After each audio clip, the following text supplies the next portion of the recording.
What is up? What is going on, everybody? Welcome to another edition of Off the Top Rope here at the Off the Mic Sports Network.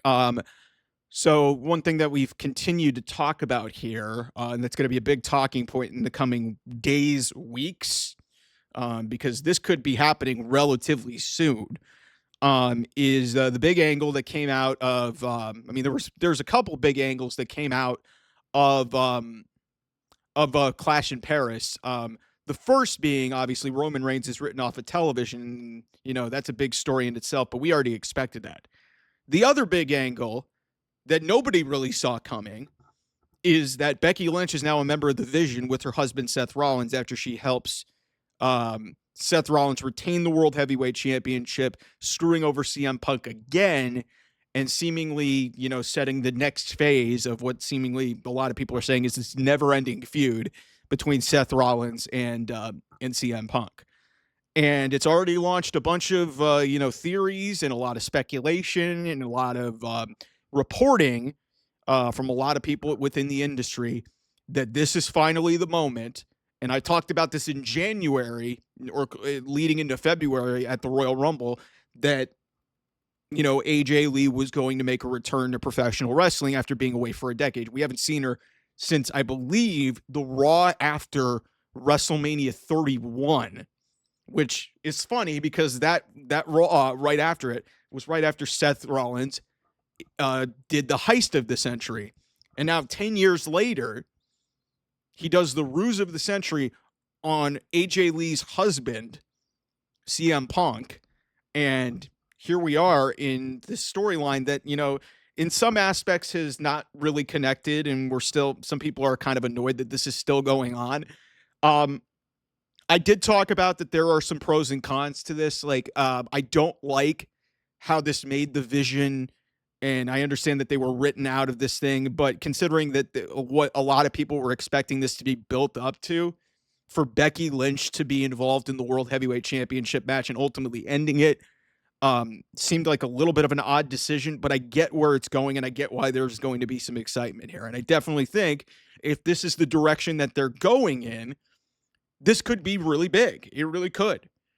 But the questions that I have, and I'm really concerned about, that I kind of hinted at in other videos that I've talked about this show on, is what is the end game here? What is really the end game here? Is AJ Lee coming back? And is AJ Lee going to I'm not expecting her to be full-time. Is AJ Lee going to come back and be a performer in the long term in WWE? Is that what it's going to be? Or is this just going to be a one-off match with, Becky Lynch and Seth Rollins teaming up against CM Punk and AJ Lee? If you're going to put that on the marquee for WrestlePalooza, which is in 3 weeks, that's certainly a choice and a decision. But WWE and TKO are going to be petty as hell and do whatever they can to stack the deck against AEW. And if they put that match on the bill and AJ Lee's return is happening, that is saying something. My issue is, if that's your only plan, and based off recent TKO and WWE history, they don't have a plan beyond the big viral moment or the big match that they're going to, I have definite concerns. And I don't like, in some respect, that we are sacrificing AJ Lee's big return to professional wrestling. Granted, it is with her husband, who she loves very much, and, it would be neat to see that pairing of it. But as I've said on this channel, I'm normally not the type of guy who likes to see relationships, like real-life relationships, play out on television. It just doesn't work. It really doesn't work. It's not something that, to me, is sustainable or good television. It's too, I'm not saying that it's too real, but you guys saw that when a relationship that's real gets played out on television, it can really become a detriment to the actual show. We saw it with, Seth Rollins and Becky Lynch back in 2019. Granted, that was a babyface version of it. You just don't see a lot of these play out in real life. You don't. We saw it, for God's sake, one of the more famed, couple versus couple matches is John Cena and Nikki Bella teaming up against the Miz and Maryse at WrestleMania 33. And John Cena proposed to Nikki Bella after the match, and that meant nothing.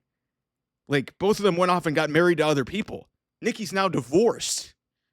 That's how far. I mean, and that guys, that wasn't that long ago. That was 8 years ago. That wasn't that long ago. So I'm not. And don't get this twisted. I'm not speculating in any way that either of these relationships are going down the tubes. I don't like that we're building up to such a big moment potentially that we've been speculating about for a while. Specifically, really since CM Punk came back in 2023, 2 years ago. That this almost seemed somewhat like an inevitability, that they were kind of dancing around the issue. But if this is the way that you're going to bring AJ Lee back into the fold, and the only payoff that we're going to get out of this is AJ Lee, potentially teaming up with her husband, that would be a disappointment in itself. If it's going to lead to AJ Lee facing Becky Lynch for the Women's Intercontinental Championship and doing that being said, that's cool. But then you've got a whole division of women who've been there for the entire time. And I know AJ loves women's wrestling. She was a huge fan growing up.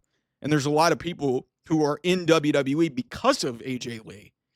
But her going into a program like that, when there are other women in this division that potentially need and deserve an opportunity, that's a little bit concerning to me too. So, but would I like to see her back? Sure. But they got to have a plan. And based off, like I said, recent history, WWE doesn't have a plan. They're all about the moments, and then they don't pay them off. And that's a problem to me. That's been an issue with me this entire year. John Cena's heel turn, disaster. New Day's heel turn earlier this year, disaster. Really the vision after the initial reveals of the new members really has not hit. It really hasn't. The other idea that I should bring up here before I get off of here is another idea. And I know this probably wouldn't land as much as, the obvious of AJ Lee being ultimately coming back into a WWE after 10 years away. Bayley would be an interesting option in this respect, because Bayley obviously, has a storyline connection to Becky Lynch. She's got a relationship, and she's obviously been a big fan of CM Punk, and they're friendly. Like, that's been talked about. I think we saw it through the documentary, or not we saw that through vlogs and clips on social media, and then also obviously through Unreal on Netflix that came out. Bayley would be an interesting option. And I know some people may not like that, although this, the schizophrenic split personality character actually really kind of interests me, at least on the Raw side. But yeah, it's just, like I said, when I saw this happen in real time, watching this at close to 3:00 my time here on Sunday afternoon. God bless these early start times on pay-per-views, specifically on the weekends, because hey, it's easy for me to not have. I mean, granted, when they have 3 p.m. or 4 p.m. local start times, it's not like I'm going to bed super late, so it's not that big of a deal. But hey, getting a head start at 11 at a pay-per-view that starts at 11 a.m. is cool. But when I'm watching this at close to 3:00 Pacific time out here on the West Coast in Los Angeles, my initial thought was Becky Lynch. That's a weird choice, considering all the speculation that had been going on throughout the show. We're getting a fourth member of the Vision, and then it's Becky Lynch screwing over CM Punk. Braun Breaker, Bronson Reed, and Paul Heyman are in the building. So the Vision that we've been building up for 4 months, that's your big reveal. And, like I said, I think the cons somewhat outweigh the pros, but that one pro, which is AJ Lee returning, is a big one. And that may, the quality of the pro outweighs the amount of cons that there are to this situation. So like I said, I've got a lot of questions about where this is going to go. We'll see if this gets addressed on Raw on Monday night, and we'll see if this ultimately gets straightened out a little bit, because to me, they don't have a lot of time if the direction that they want to go is for this tag team match. Because if they want to do it at WrestlePalooza and make that first show on ESPN as big as it can be, then you've got to get the wheels going in motion now. If you want to do it in Perth, okay, fine. But that's going to be, that's a little further ways down the road. And do you want to do it in Perth? Because then if you don't do it there, then you're getting a Survivor Series. And that's all the way in November. They're really this is a risk. And I hope they do it right. And I hope they prove me wrong because, like I said, the optimism that I have, at least going into this whole thing, is not, it's not, I'm not very optimistic with how they have, run a lot of these angles and a lot of these things with, like the viral hot shotting of moments, like, the Paul Heyman double turn at WrestleMania, like I've seen a heel turn, all this other stuff. It's a lot of it's just led to nothing.